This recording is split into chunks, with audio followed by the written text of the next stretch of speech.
how to use Uber to schedule your car rides. If you want to travel, if you want a car ride, if you want to go somewhere, then how you can simply just book a slot for your ride. Then you don't have to book whenever you're traveling at the train time. It can save you time and it can save you from missing your cab or missing the time here.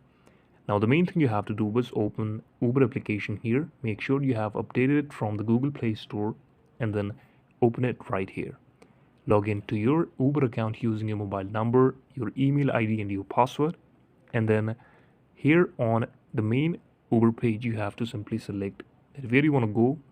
I have selected a location here, and now I'm having options of a lot of cars here for Prime, for Auto, for Go Sedan, and many more. But on the bottom of screen, there is an option called Calendar.